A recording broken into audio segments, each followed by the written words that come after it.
My name is Julia. My parents divorced when I was 7 years old. When I was 11, my father met a woman. I'll call her Denise. From the beginning, Denise made it clear she didn't like me. Not with yelling, not with obvious cruelty, but by slowly pushing me out of my father's life. She convinced him to move to a remote place, a farm far from the city, far from neighbors, far from everything. After that, my father stopped coming to see me. Months passed without visits, always with an excuse.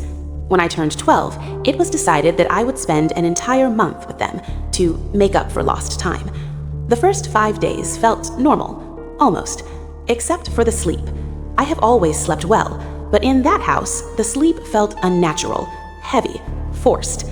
It felt like my body was being shut down, and the nightmares began. I started hearing voices near me, seeing things. Once, while swimming in the pool, I saw a child rushing toward me.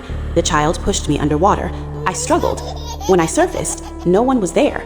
Another time, something struck my hand and knocked food out of it. I fell. I got hurt. No explanation. I became afraid to sleep, but I couldn't fight it. The sleep always won. Until one night, during dinner, something inside me warned, "Don't eat the food."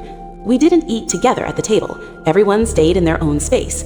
I gave my food to the dog, Denise's dog. Minutes later, the dog began to stagger. He collapsed. He wasn't dead, just breathing, unconscious. That night, I pretended to sleep. I forced myself to stay awake, fighting my body, until around 2 a.m. The door opened. Denise walked into my room. She was holding a book. She walked in circles, back and forth, whispering words in a language I had never heard before. It wasn't a Christian prayer. It wasn't anything familiar. She repeated it over and over. Then she left. The next day, I followed her. She walked deep into the woods behind the property, into a clearing. In the center, there was a stone table, old, crude, like something that had been there long before the house. She cleaned the area, gathered sticks, prepared what looked like a fire. That's when I understood. The sleep, the food, the rituals. She needed me unconscious. I didn't wait to find out why. I took a backpack, stole 50 reals from my father's wallet, took an old bicycle, and ran. I rode for nearly 2 hours without knowing where I was going, until I reached a small town. I managed to get on a bus.